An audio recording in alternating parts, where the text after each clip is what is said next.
So I have gotten a lot of requests to do more kind of collection overview videos, but all things considered, my collection is, well, it's far too big to do all at once. I would have to mount the camera on the ceiling, and I would have to buy a much bigger desk. That being said, I was thinking about this recently, and I figured I could just do chunks or groups of my collection at a time, kind of walk you guys through it, walk you through the basics of whatever type of knife I'm talking about, and I think, for me, the ideal starting point with these chunked overview videos is to start with my Wharncliffes. These are all the ones I could find. As you can see, I have a few. I am missing a couple. I don't know where they're at. Somewhere in my home. Somewhere. In a tool bag. In the car. I don't know. Who knows? But, that being said, these are all the Wharncliffes I could find. And, you know, the thing about the knife hobby is you don't really ever understand or realize how many knives you have until you start laying them all out like this. And yeah, it gets out of control fast, is what I'm trying to say. So, first off, let's start with the basics. What is a Wharncliffe? Well, it's most definitions are a little wibbly wobbly. Do you know, you like the hand gesture wibbly wobbly? And, you know, to me, a real Wharncliffe, I'm not that picky. There's kind of this gray area between, you know, a sheep's foot. Let me grab a sheep's foot. This is a sheep's foot. Right? It's got a little belly to it, little bit of curvature on the blade there. That's a sheep's foot, but it's darn close to a Wharncliffe. The difference is a Wharncliffe, well, that one's got a little belly too, now that I'm looking at it. Okay, bad example. The difference is, a Wharncliffe is straight. The edge is come on, focus for me. The edge is laser beam straight on a true Wharncliffe like the Wii Mini Buster right here. So, you know, yeah, we're cutting hairs, splitting hairs, if you will, you know, this being a knife channel.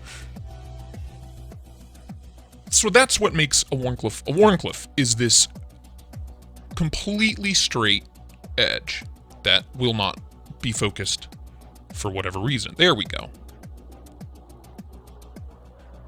Right?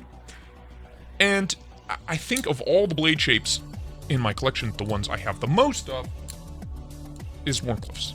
I'm pretty sure. I'm pretty sure. Now, the reason for this is the way I use my knives, or what I use my knives for, which is, all things considered, what do most of us use our knives for? Opening the mail, cutting open packages, breaking down boxes, right? And if you think about it, the tool designed to do all those jobs is a box cutter.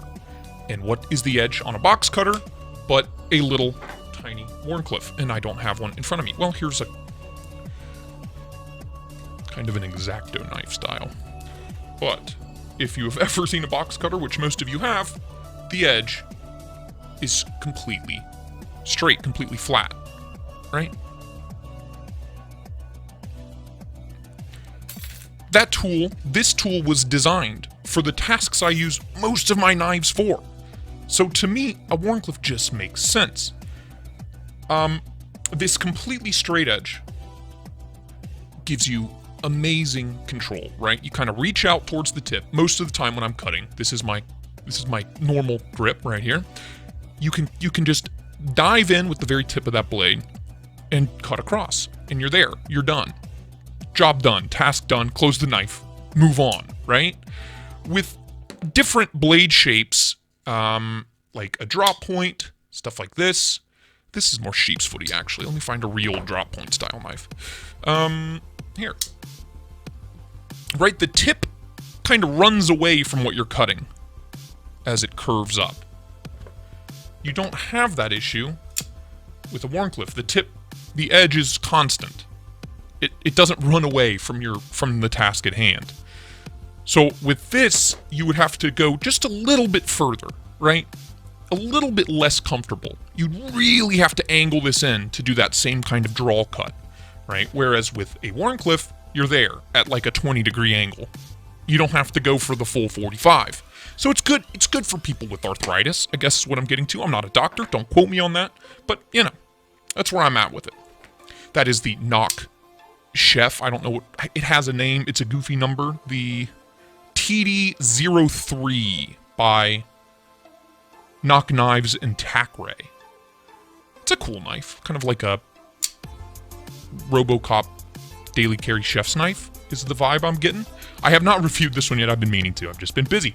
But that has a little belly on it too. So not a true Wharncliffe, but again, we're not splitting hairs. We're just going to go through my Wharncliffes, and I'm going to tell you why I love them and what I use them for. And we'll start with a Wharncliffe that everyone has heard of, I would hope. And if you haven't, I suggest you get on picking one up. This is the OG, and you can tell this knife has been used. Lord almighty, can you see all the crap on the blade? Focus for me. Come on, you can do it. Look at all the crap on the blade. This is the Qsp Penguin. The blade is D2. Nice, tall, flat grind. Kind of this very smooth micarta on the scales. A great looking knife. Super simple. Deep carry clip. Dirt cheap. Like, dirt cheap. What are these, like $26? $26? I have absolutely obliterated this knife. I use it all the time. It is a great EDC. It's a great size. And it is a textbook Wharncliffe. Straight as a damn arrow. Amazing in hand. Great for those draw cuts. For breaking down boxes, push cuts, all that good stuff. Love it. 26 or 30 bucks. They have like titanium versions of this now, and a million different kinds of micarta. If you don't own a Wharncliffe, this is an amazing place to start. This is a great jumping off point, right? Just as far as affordability goes. You really can't go wrong. And even if you're years into collecting and you don't have a Penguin, I mean, what are you doing? What are you doing with your life, right? So, Qsp Penguin, amazing. I've had this for like a year or so. And it is just like my go-to grab it if I'm in a hurry and I know I'm going to need a knife, but I don't want to take something fancy and expensive with me. Grab a Penguin. It's a great knife. Qsp really kind of hit it out of the park with that one. And I think this was the knife that really got people talking about Qsp. Seriously, right? This is such a recommended knife in the community. It's insane. Moving on to kind of the opposite end of the spectrum here. This is ridiculous, is what this is. This is the Artisan Cutlery Proponent in brass, also a D2 blade. It's absolutely outrageous in every single way. Like, there's no two ways about it. This is a liner lock, by the way, also a liner lock, stainless steel liners. I mean, just look at it. This is a Dirk Pinkerton design. These have been around for a while, and it weighs close to a pound. I don't know the exact specs, but it is immense and violently heavy. Liner lock, stainless steel liners. Just look how thick the brass scales are on this thing. It's just nonsense. If you're wondering what this hole is, that is for a literal lock pin that comes with this knife. So I guess they don't trust their own liner enough for a blade this thick and this heavy. So it comes with like an extra safety pin, just in case you want to get real crazy with your Proponent. These are cheap too. I think these are like somewhere between 50 and 70 bucks. I think I might have paid like 45, 50 bucks for this. This is from Smoky Mountain Knife Works. And as big and as ridiculous as that blade is, and as outrageous as this whole, look at the pocket clip, dude. Like, this is a normal pocket clip. It's comical. Everything about this knife is just comically large. Oh God, oh Lord. We're gonna open them up as I talk about them. Huge fuller. But this blade, nice. It is a full flat grind, right? Top to bottom. And that final cutting edge is nuts. This thing's really, really impressively well done as far as the grind work goes. It's kind of a laser beam. I mean, what is that, like a 15-degree edge on here? It's just so crazy. Huge, giant, ridiculous thumb studs. It is a flipper, but the blade's so heavy that, like, no amount of detent is enough. Do you know what I mean? Okay, there it goes. It is really fun to fidget with because the blade is so insanely heavy. It just drops shut every time. Like, look at it in my hand. Like, I can barely get all my fingers around it. Nice little choke-up finger choil, sharpening choil. Honestly, if it didn't weigh 18 pounds, I would carry this and use it more. But, you know, it's just a fun knife to have around. But a fun knife that, because of the excellent blade shape and the great grind work, it just works. It works in most daily tasks, believe it or not. Oh, baby. All right, this is a more recent acquisition. Next up is the ever delightful Knifeco Roxy3, designed by two of my faves, Todd Knife and Tool. This is the third version of the Roxy. There was the Roxy 4, which was a big boy, right? 4-inch blade. There was the Roxy, which was like 2 1/4, 2.5-inch blade, a little shorter. And this is the Roxy 3, 3-inch blade. And this is like the perfect size. This was late 2021 release. It's excellent. Titanium, scales, anodized brass hardware. This has this incredible kind of flame anode, tiger stripe, whatever you want to call it, finish on the scales. It does scratch really easy, but whatever. Also, very RoboCop-esque, very retro future, you know, Blade Runner vibes going on here. I love this knife. S35VN on this one. Nice finger choil up here. Excellent ergos. Amazing user. It's just so comfortable in every grip, in every possible way. Little pinch grip action. Push cuts. Crazy thin. Also a full flat grind, I believe, even though the fuller breaks it up. It's so good. It's so good. It's beautiful. Even though the pocket clip looks ridiculous, it works really well. Front flipper. Super clicky clacky. I love this thing. I really adore this. I've wanted a Roxy for so long, and if you've seen my review, you know this was like a big moment for me. So shout out to the Knife Modders for grabbing this for me when they were at Blade Show West. I love this knife. It's amazing. And it's just a perfect Wharnie. It's like textbook, right? So, Roxy3, big fan. I don't know if there will be more of these coming. I will try to leave links for as many of these as I possibly can in the description. The Knock Knives Tac Ray DT03, aka the Chef. Again, cyberpunk, Blade Runner, chef's knife. Has a tiny bit of belly, but it's so, I mean, come on. That's a Wharncliffe if I ever saw one. Wild. Wild looking, right?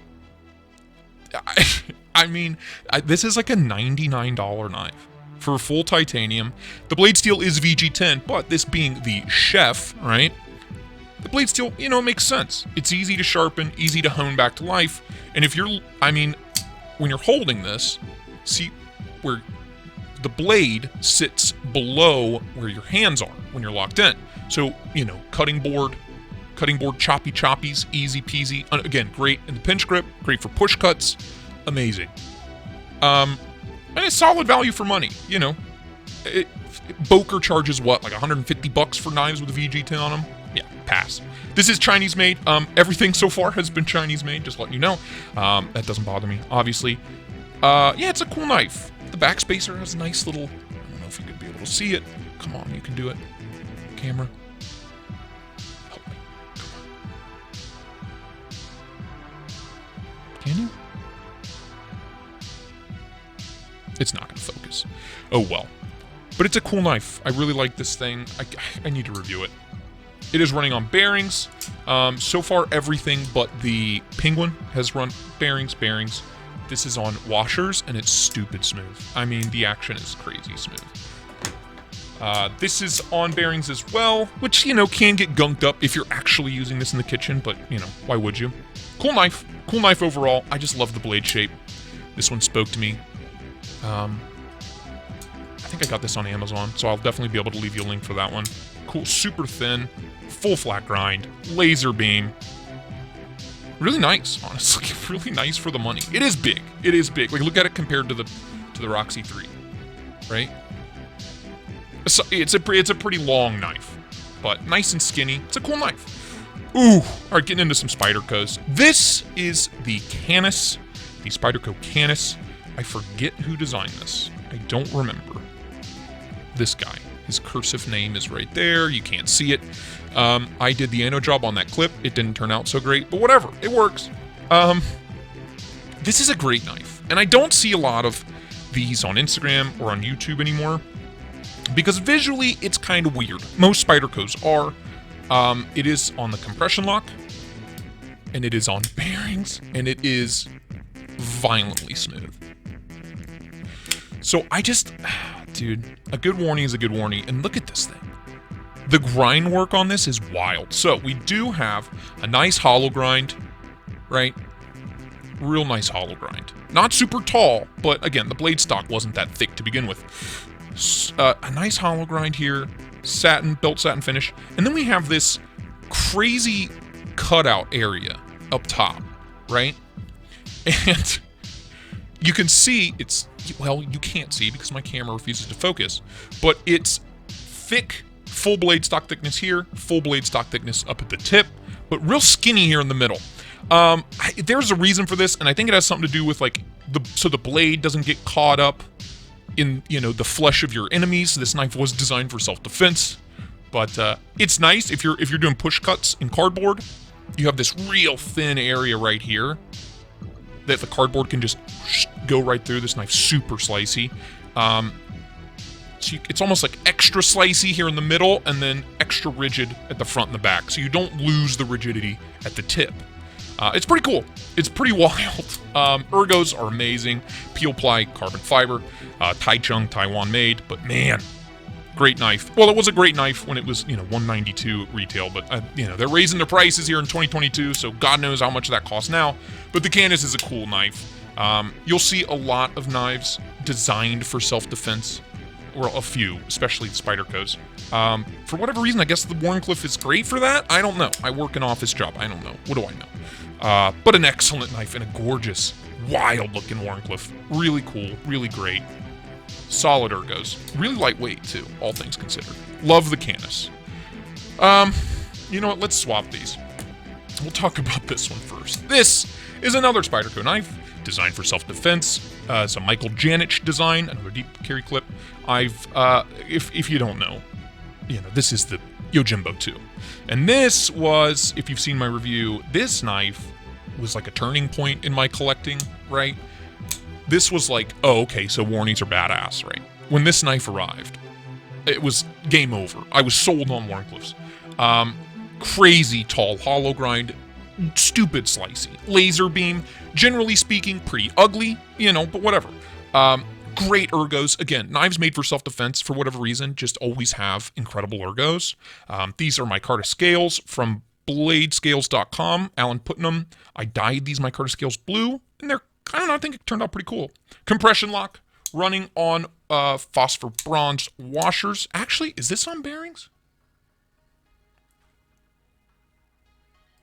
I don't know. The Canis might be on washers too. I don't remember. But this is on phosphor bronze, and man, it's smooth because that blade's so heavy. Nice, sturdy blade stock. The tip is very thin. You won't be able to see it because my camera won't focus on it, but the tip is kind of, you know, snippy. You're going to break it off. If you actually use this knife for self-defense, you will probably break it. Again, excellent ergos. Violently thin. Violently slicey. And just a solid knife, dude. People love the Yojimbo for a reason. It's because it checks so many boxes, man. It may be kind of ugly, kind of weird, but God, it's good. Oh, man. So this is the... Oh, God, I don't know what this is. This is a Tucson. This is a Tucson something. I don't know the number. I don't remember the number. This is a double detent non-locking slip joint thing, right? It kind of has this front top flipper deal back here. picked this up on White Mountain Knives a while ago, thinking it was a liner lock. It's what I get for not reading the description, but it was cheap. The blade is M390. Nice satin finish. Tall flat grind. Not a full flat, but a tall flat grind. Textbook straight edge. Wharncliffe. This is a really solid knife for like detail work. Like I make my own, I make my own stickers, and I use this to cut out all of my stickers in lieu of like using a box cutter, right? But it is non-locking, so you kind of got to be careful how you hold it, because if you go for a pinch grip, it'll close. It's kind of annoying. That's why, so like, because you're putting pressure back here and on top of the blade, it literally just folds. But it's fun to fidget with. It's a cool knife. It's crazy thin behind the edge. It's kind of a freaking lightsaber, honestly, as far as cutting performance goes. Cool knife. I'll find out the number and put it in the description. But cool knife. Moving on, the Civivi McKenna. Ooh boy, howdy, let me tell ya. Mine is lime green. It was tan, you can tell by the backspacer. This is an Isham design, Elijah Isham. I have 2 of his designs on this list. I'm a big fan. This is a great knife. Deep carry clip, not ultra deep carry, but deep carry enough. Carries really well. Really thin, really light. A great secondary carry. Full flat grind on that D2 Wharnie. This is another knife that's really great for detail work, because you have that tip right there at a 20 degree. You're not going to hurt your wrist. Your ergos are solid, even though it's a little skinny for bigger hands. It's a solid knife, and I've just used and abused it. This is on bearings, and mine are getting really gunked up. I need to take this apart and clean it really well. But that being said, this front flipper works great. Nice and snappy. It used to drop shut, like I said. Just needs a little love. A little TLC, if you will. Great knife. Great price, too. These are what? These used to be $68. I don't know if they still are. I don't know. I would rather it be $50 for how small it is. It is very small, but same with this. These are both very, very small knives. But it's a cool knife. Opened or closed. Kind of get that evil eyeball there in the unusable deployment slot. But a cool knife. Cool knife. Yeah, that's it for the top row. I'm going to stop there and move things around. All right, second row. This video is going to be way too long. We'll start on the right side. All my knives are so dirty. By the way, for those of you that say I don't use my knives, dude, they're all smudged up. They got tape and crap all over them. Hold on. Let's get the old Valentine's pugs out. Give these guys a little wash, a little wipe down. All right. By the way, blade steel on both of the Spyderco's S30V. Fine steel. Spyderco does a great job with their heat treat. So no complaints. This one was M390. This one was D2. Don't know if I said that. This is the Swish designed. Swish?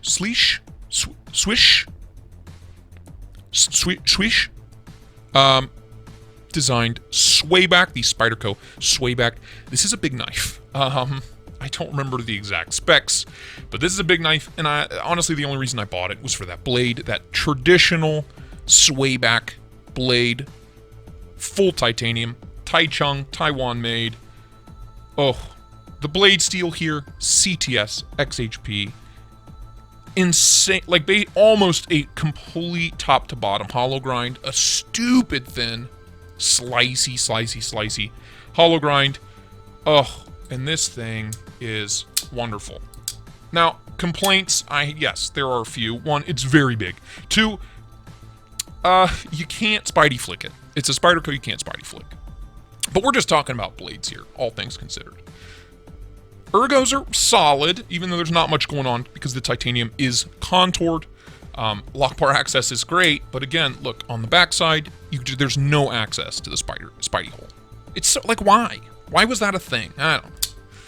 But a great knife for me, for my uses. Like, it's kind of fancy looking, kind of plain. I might end up getting this modded at some point because it's a nice work surface, right? For the knife modders. You know, guys, go follow them to do a little something too. A solid knife. Again, Taichung Taiwan, CTS, XHP, laser beam. So slicey. It's so great. It's almost a little too long and too thin to comfortably do your traditional Wharncliffe grips, right? But all things considered, you know, opening the mail, opening packages, it's still fine. It's just a little big for my hands to do kind of nitty-gritty detail work with that one. So, it's still a great knife. Maybe a little overpriced, and God knows what they are now, but, you know. Next up, oh wow, that was terrible. The Vero Engineering Axon. This is the full-size liner lock in brass. It weighs 18 pounds, but I don't care. Beautiful. Almost barren Wharncliffe blade on this. Full flat grind that meets this kind of funky swedge up here. Honestly, factory edge on this wasn't dynamite. I did touch it up, and now that I've done that, it's so good. It's so good. It was just a little thick behind the edge. I had to lay the edge back just a little bit. Nothing too crazy. I think I took it from a 25 to like an 18 or a 20. I don't remember. This does have that hand finished satin blade, hand rubbed, which is really cool looking with the horizontal lines. A great knife. Front flipper. These are made by Best Tech. This is M390. Crazy drop shot action. Like, insane. Kind of scary. You have the deployment, rectangles on this. So you can reverse flick it, you can thumb flick it, and because it's a liner lock, good for lefties and righties. Pocket clip's okay, not the best in the world, but all in all, dude, a solid knife. It may be a little big, a little heavy for, every day, but I do carry it a lot just because I like to look at it. And I like to fidget with it. Great fidget factor. And this one, even though it is heavy, that kind of almost rectangular blade profile makes it real easy to get your detail work on. And yeah, I use it a lot. I really do. They're hard to get a hold of, but if you do, and if you have the money to spend, definitely one to check out. Speaking of big and ridiculous, this is the Spyderco Yojimbo. This is the jumbo-fied version of the Yojimbo 2. I'm missing a screw, I guess. That's a thing. This is that G10, crazy, heavily textured G10 that I hate, but nobody makes aftermarket scales for these, so whatever. Just like the Yojimbo 2, crazy, slicey, hollow grind on this giant 4-inch Wharncliffe. I mean, it is literally just a giant Yojimbo, right? That's all it is. It's really good. Compression lock. This one is USA made, I believe. Yeah, this one's USA made. So is the Yojimbo 2. It's as ridiculous as it is. It's such a good performer. It may be too big for daily carry, but I mean, it is too big for. It's ridiculous, but it's so good, man. It's just one of those knives that I have no reason to keep around, but I just love it too much, and I love that blade profile too much. I'll never get rid of it. It's a lot of fun. And obviously, because the blade's so heavy, the action is just guillotine drop shutty. A lot of fun to play with. Makes really crazy sounds playing with it. But ergos are great, even though it's huge. Solid. It's a solid performer. It really is. It's comical, but excellent in use. It's kind of makes me laugh every time I get it out. Oh, this is the other Isham design on the list. This, to me, is one of the... I want more stuff like this from a lot of companies. This is the Isham design Knifeco Aeterna. Oh, just look at that profile, dude. This is like some alien technology looking shit, isn't it? This is a full flat ground M390 textbook Wharnie with this nice kind of bead blast, I would guess is what I would call that, finish on it. M390, it's like an integral frame. It's a titanium integral frame. There's no seam there. But it's like fused together with carbon fiber and all this crazy stuff. Like, I don't know how to classify this because it's only held together by the back screw that holds on the clip and the pivot screw. So, I don't know. I don't know what it is. If it is a true, I mean, Yeah, I mean, it's seamless on the inside and on the outside, so I'm going to call it an integral. These are like, what, 300 bucks? Running on bearings, made in China, obviously being we. You can use those big crazy eye holes for reverse flicks. The thumb flick's kind of awkward. Oh, you can do it. You can do it. He was inspired to do this knife after looking at, like, traditional Japanese chef's knife, like kitchen knives. And I totally see it, because this skinny handle brings your hands way up out of the blade, and the way the blade is angled, you kind of angle up to do your cutting board slicey-dicey tasks, you know what I mean? Super thin behind the edge, crazy slicey. Again, like most Wharncliffes, dainty, dainty tip. But all in all, this is a beautiful knife. Bolster lock. Really easy to take apart, honestly, because it's just the one screw. Kind of difficult to get it back together, but the pocket clip's kind of wonky, but it works, you know, all things considered. Like I said, running on bearings, Chinese made, M390. Great, edge retention's been great, so it's actually, you know, it's wheat's good M390. Makes some cool noises. I love this knife. The flipper tab's a little wonky, because it's it's just this little nubbin, right? But once you figure it out, it's there. It works. It looks so good. This knife looks so good. Open and closed, man. I really love it. That profile is just something else. Something else. If you have bigger hands, you may not like the really skinny handle. You can choke up a little bit here for more detailed work, but, you know, just keep that in mind. The grip area is kind of skinny, but still a gorgeous knife. Something a little less expensive, the Reich P831s SF. Now, Reich, I want to check out more Reichs, because this is the only one I've ever had, and even though I have my gripes with it, I use this all the time. So this is a full flat ground slab of 14C28N, which is just a dynamite steel for EDC. You know, a stainless, great rust resistance, solid edge retention, really easy to sharpen, takes a stupid edge. Now, right at the tip here, it does have a little bit of a belly, you know, but at the end of the day, I'm calling, look, that's a Wharncliffe. It's a Wharncliffe. Get out of my house if you think otherwise. This is a stainless steel frame lock, right? It runs, I'm pretty sure it's on nylon, but it's really smooth. Like, really smooth. It is really thin, too. Like, look at it compared to this fruit. Like, I don't know if you'll be able to tell, but the profile, you know, the width thickness here, very thin. And then opened up, very, very thin, very slim and slender profile. Even though it is a full-size knife, it almost feels too skinny in the hand because there's no added texture other than these grooves and literally zero jimping.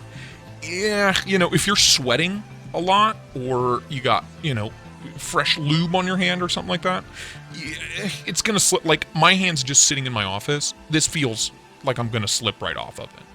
That being said, it's a really great knife, and these are so cheap.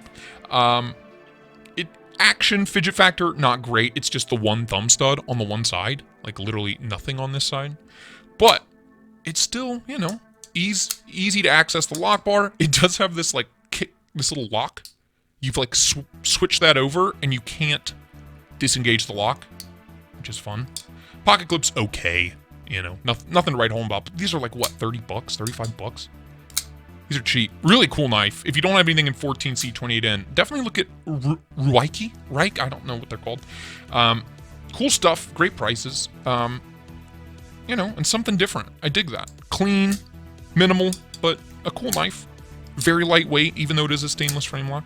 Cool knife. And again, great steel. Oh, baby, the Mini Buster. This is one I chased for a long time. This is a Snex collaboration with We Knives. The first batch sold out really fast, and I didn't get one. So as soon as they came back around again, I don't know, 8-10 months ago, I bought it. I had to. Oh, it's so good. This is 20 CV, made in China, obviously, but the blade, 20 CV, really nice, tall, flat grind, solid, you know, final cutting edge here. Not stupid thin behind the edge, but it's a performer, man. It is great at cutting things. It is just made to cut. Nice, hardy blade stock, and honestly, a nice, substantial tip. So not one I would be too worried about breaking off. Just beautiful. This is such a wild-looking knife. It's simple, but at the same time, it's kind of insane. This is the black on black with kind of the brassy bronze hardware, the kind of battle-worn finish on it, and, flipper only is what they say, but running on bearings, but you can totally reverse flick it. And I don't know if you can thumb flick it, but you can totally get your finger back in here, the fat of your finger, and reverse flick that thing. Such a great design. The customs of the busters and the mini busters are like, what? 2, 3 grand, 4 grand? I don't know. They're a lot of money. So the fact that he partnered with We to get this out into more hands is awesome. I love it. Oh, such a cool knife. Such a cool knife. And again, textbook Wharnie, great for all those use cases I've discussed so far. Getting down to the last few. This one's also very dirty. This is a more recent knife. As soon as I wipe it off, I will show it to you. This is the Dylan Mallory designed Civivi Hadros. And what, dude, as soon as I saw that blade shape in that hollow grind, I was like, yep, I'm gonna need one of those. This has kind of that similar micarta to the Penguin over here, kind of that smooth finish micarta, stainless steel liners, heavily milled out skeletonized liners, liner lock, running on bearings, thumb stud deployment, great. Both with the thumb flick and the reverse flick. Like all Civivis, that quality, real nice, easy to carry, deep carry clip. Great knife. And the blade steel on this beautiful hollow ground slab of steel here is, this is 10 CR, 15 MOV. A steel that I guess is on a lot of fixed blades, I don't know, but I had never even heard of it until this arrived. I didn't do any research into this knife, I just bought it because I liked the way it looked. Love Dylan Mallory, by the way. Great designer, great dude, really nice guy. But this 10CR has been solid, and I would love to see more of this. Like, more of this and more 14C 28N in 2022 would be awesome. Lock bar access isn't great, and again, the handles are really thin. Like, really thin. So if you do have meatier hands, you are going to have issues. You know, you're going to run out of room really fast. That being said, for me and my average-sized hands, this has been solid. And it's an absolute laser beam. Real nice and thin and slicey behind that edge. 10CR is really easy to keep up with, really easy to maintain and sharpen. And honestly, that brings me to a point with all Wharncliffes. They're all so easy to maintain and sharpen. Like, if you're just using, like, a sharpening stone, like a flat bench stone or whatever, like, you don't have to follow the curve of the blade. It's literally like set it on the stone and then move up and do that. Just back and forth in a straight line. You don't have to move anything. It's so great and so easy to put a really killer edge on all of these. I think that's another reason why I like Wharncliffes so much. Really easy to strop, really easy to hone. Just maintenance in general is so easy with a perfectly straight edge. But I love the Hadros, really cool knife. I forget how much those are. Like I said, I'll link all these in the description. Ooh, this is the Pena Knives X Series Raptor made by Reich. And I love this knife. Micarta titanium bolsters that have been scratched because I carry it so much. Bolster lock. Nice hollow grind, belt satin finish on there, M390 on the blade. Just a really classic traditional design, but with this wild, you know, talon claw Wharnie on the business end. I love it. Running on bearings, Reich just does a killer job. Front flipper, it's tuned in, just it's cash money. Drops really well for such a thin knife. Pocket clip works great. Titanium. Great. I think these are 274, something like that. A beautiful, beautiful knife. I love carrying this knife. I carry this as a secondary a lot. Love it. Love Pena's stuff. And he's got a lot, like the Apache. He's got a ton of really cool Wharncliffe blades. But this one was available, and I was like, I need that, please. And thank you. So solid. Pena stuff is really, really cool if you like that traditional look. Very thin. It is like that kind of Barlow style. But, God, it's good. Nice and slicey. And finally, that I'm aware of, this is the Emp Edc Thick Boy. Hooey! And this, was recently delivered. This is from the first production run. You guys know how I feel about Emp Edc. I love his stuff. So when he was designing we'll call this a Wharncleaver, because it is technically a cleaver shape, but it's a classic straight edge Wharnie. Oh, running on bearings, made by Best Tech, S35VN. This one's the Stonewash. I have all the scales, but right now I have the olive micarta scales on it. Incredible ergos, really amazing for detail work, because you have that tip way forward, right? You like a 10-degree angle on the wrist, and you're there, you're cutting, you're opening boxes, you're destroying paper. Great. A nice, 60% height on that flat grind. It's not crazy thin behind the edge, but it's a really good performer, a really solid performer for most any, basic EDC task. And generally speaking, a wild knife, but not one that's too big. I mean, here it is, like the Yojimbo 2 is a decent amount longer, right? Like, it's not a huge knife. It is tall this way, closed up especially, in the pocket, but I adore it. Detent is just dialed in. That thumb hole for deployments, super fidgety. I love this knife. Definitely one to look at if you like cleavers and Wharncliffes, the best of both worlds. And that's it. Those are all of that I can find anyway, all of my Wharncliffes. Look at them in all of their beauty. Aren't they stunning? The point of all of this is, one, to share with you all of my Wharncliffes, and I love them. And I told you why I love them. And to say, if you haven't given Wharncliffes a shot, try them out. Pick up a Reich, pick up a Hadros, a McKenna, right? A Penguin, honestly, the perfect starting point. If you're into comical knives, you have options. There's so much. It's not just a straight edge triangular blade, right? There are so many different layers to the Wharncliffe world, right? The Wharncliffe corner of the knife world. And I still, to this day, Benchmade has a new Wharncliffe coming out, the Full Immunity, which is a really funny name. Solid. All of them. I love the blade shape. I love the looks. They take a really pretty picture. They're really easy to maintain. And just, again, look at the options you have. It's kind of crazy. That'll just about do it. I plan on doing another one of these for, like, all of my Rayot made knives. That's Best Tech. All of my Rayot made knives, and, I plan on doing a Spyderco overview video as well, stuff like that. But this is the first one. These are all my Wharncliffes, and I hope you enjoyed it. Like I said, I will try to link as many of these as I can. Some of them, like the Axon, you just can't get. The Roxy is sold out most places right now. But I will link as many as I can, so you guys can go find them and check them out for yourselves. But that'll just about do it. Like I said, I hope you enjoyed. And until next time, thank you for watching. Bye-bye now.